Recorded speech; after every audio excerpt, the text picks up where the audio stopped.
En los próximos minutos, usted va a compartir con nosotros un espacio donde nos acercaremos a la ciencia a través de un lenguaje al alcance de todos.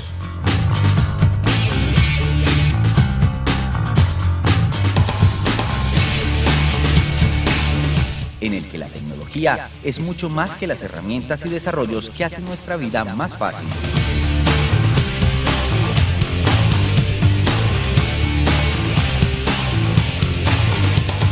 Aquí encontrará historias y personajes que participan y se articulan activamente para el bienestar de nuestra sociedad. Bienvenidos a Contraseña, un programa del Instituto Tecnológico Metropolitano.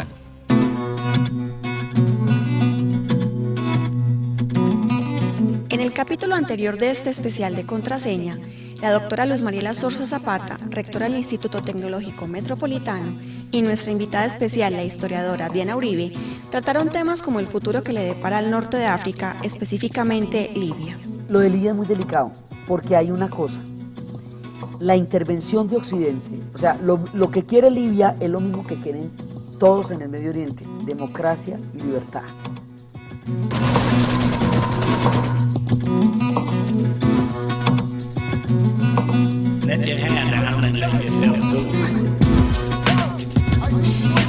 Dentro de la misma dinámica entró Libia, pero se encuentra con un tipo que se cree un mesías y que ha representado muchas cosas a lo largo de su vida para muchos pueblos. Él ha sido, como decían en un artículo, panarabista, panafricanista, defensor del Islam, atacador del Islam, laico. O sea, ha cambiado tanto de tendencia que en toda época significó algo para alguien, pero su tiempo se agotó. Entonces, pero él, en lugar de entender que no tenía viabilidad dentro del nuevo mundo, atacó a su pueblo.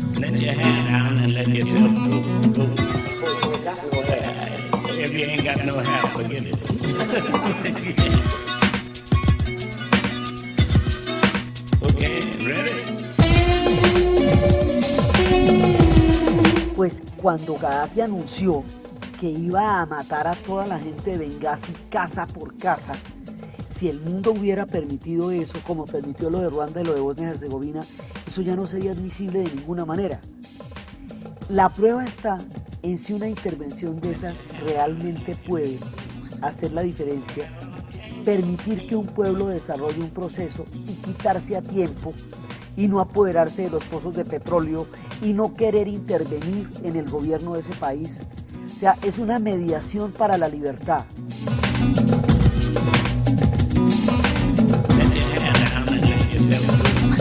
Además pudimos saber de primera mano las anécdotas ocurridas en la visita de la historiadora a Egipto en medio de las protestas contra el Ejecutivo por los 30 años de mandato del presidente Hosni Mubarak.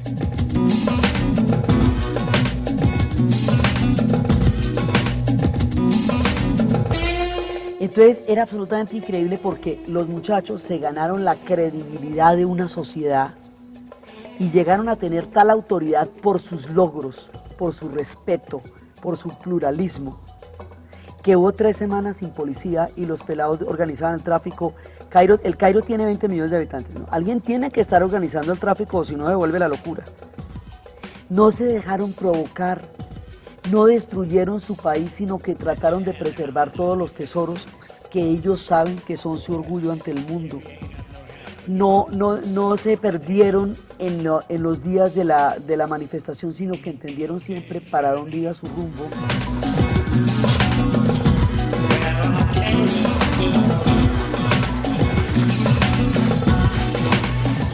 También se trataron temas alrededor de lo ocurrido en Japón. Cómo enfrentan las consecuencias de los desastres naturales ocurridos recientemente, clasificados como la peor tragedia ocurrida a esta nación luego de lo vivido en la Segunda Guerra Mundial.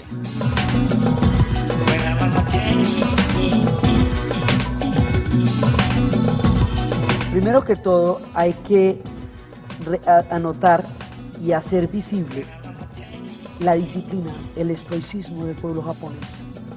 La manera tan absolutamente ejemplar como ellos han sobrellevado con esa increíble dignidad del tamaño de la tragedia que viven. O sea, otra sociedad socialmente se hubiera desbaratado con lo que ellos están viviendo.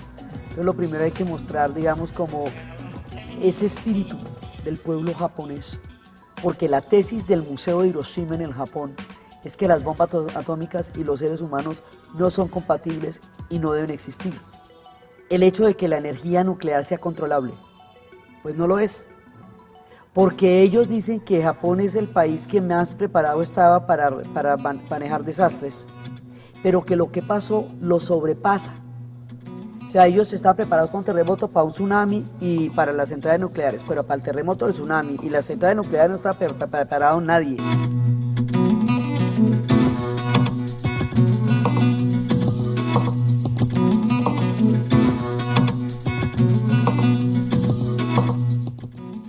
Los invitamos para que continúen disfrutando de esta segunda entrega de Contraseña, un especial bajo la conducción de la rectora del Instituto Tecnológico Metropolitano, la doctora Luz Mariela Zorza Zapata, donde la historiadora Diana Uribe nos compartirá un poco más de su forma de relatar los eventos que han construido la historia de la humanidad. Let your hand down and let yourself go.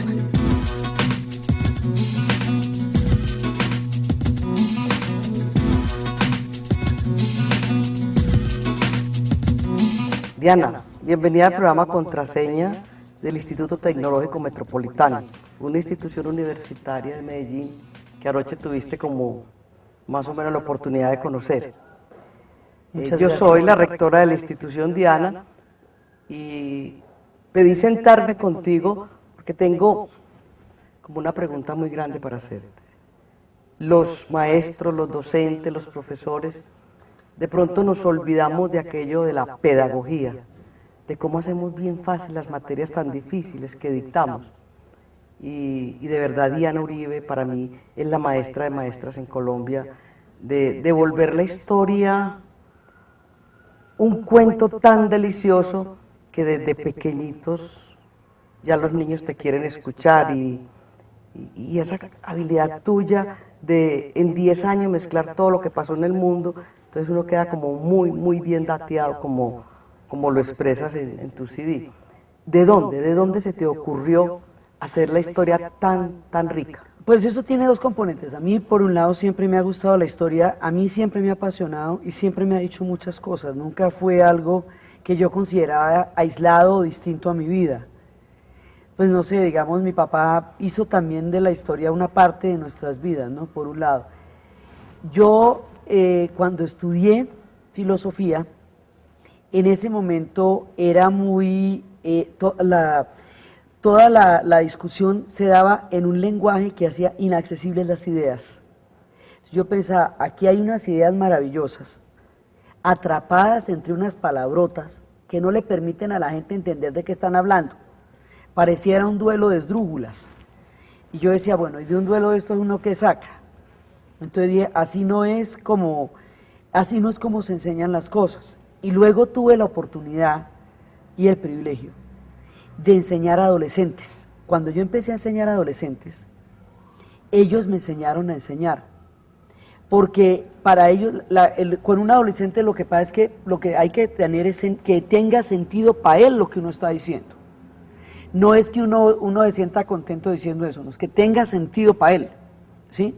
Entonces ahí primero aprendí a entender sus referentes y sus códigos. Si uno quiere que los pelados respeten lo que uno les enseña, uno tiene que respetar los códigos de ellos, la música que oyen, las cosas en las que creen, el universo en el que viven, porque no solamente porque es un acto de respeto mutuo, sino porque ahí está el futuro. Lo que ellos están viendo, leyendo y oyendo es lo que está pasando en la cultura del mundo, y si uno se aísla de eso se queda el tren. Entonces aprendí, a mí me tocó la enseñanza con los pelados en los años 80. Entonces yo me metí toda la vuelta, era la época del video, la época de MTV y todo eso para poder enseñarles, primero filosofía en inglés y luego historia, y literatura, y hacer algo, además porque yo no creo que el conocimiento sea una guerra.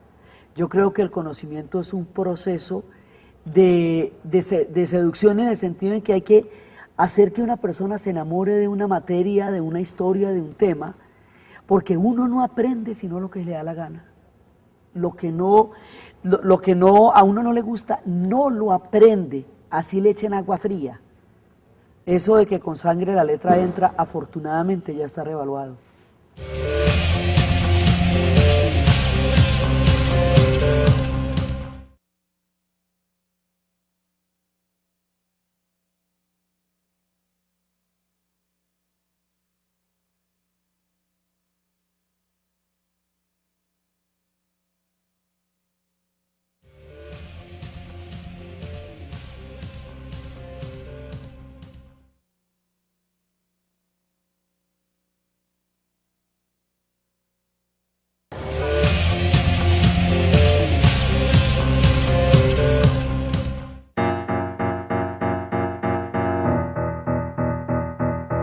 La historia del pensamiento pedagógico en nuestro país nos debe mostrar el camino.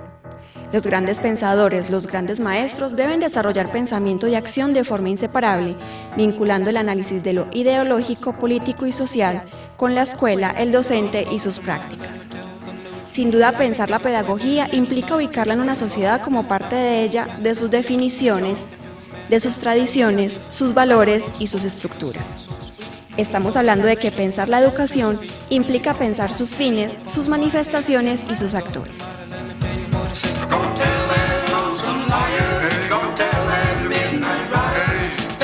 Bueno, Diana, yo como maestra diría que Diana Uribe ya bajó los dioses del Olimpo a tal nivel de la juventud que hasta los hijos que están teniendo ya tienen estos nombres. Eso es mucho, mucho decir. ¿Qué le pasa a un profesor de matemáticas generales, de cálculo, de física, que todo el mundo le pierde y sigue pasando, y sigue pasando, y sigue pasando? ¿Qué crees tú que le hace falta a esos profesores? Yo te digo por mi experiencia propia. A mí me iba muy mal en matemáticas y a mí las matemáticas me mordían. Y yo veía llenarse esos tableros y cuando menos me daba cuenta lo borraban y armaban otro tablero igual. Yo quedaba muy triste.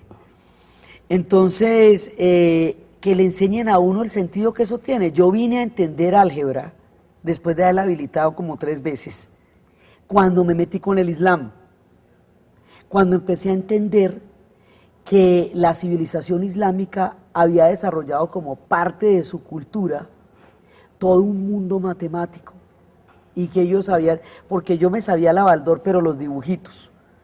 Sí, yo me aprendía las historias de la Baldor y cuando arrancaban las X y las Y, yo ya ahí quedaba muy aburrida. Cuando uno empieza a ver que eso es parte de la cultura y de la civilización de un pueblo, y por qué, y para qué. Por ejemplo, cuando a mí me contaron que los concursos de álgebra, el cálculo sirve para la contabilidad de los imperios, pero el álgebra era muy abstracta. Entonces, hubo una época en que los algebristas para sobrevivir hacían concursos. Llegaban y ponían en una pizarra un problema, planteaban una cuadrática, y lo dejaban 15 días, recogían una bolsa. Si la gente no lo descifraba, la bolsa era para el algebrista, si no, se quedaba la gente con eso. El álgebra era un saber secreto, y una vez hubo una pelea entre 2 algebristas tan amarga, que uno de ellos publicó los secretos para vencer al otro, y entonces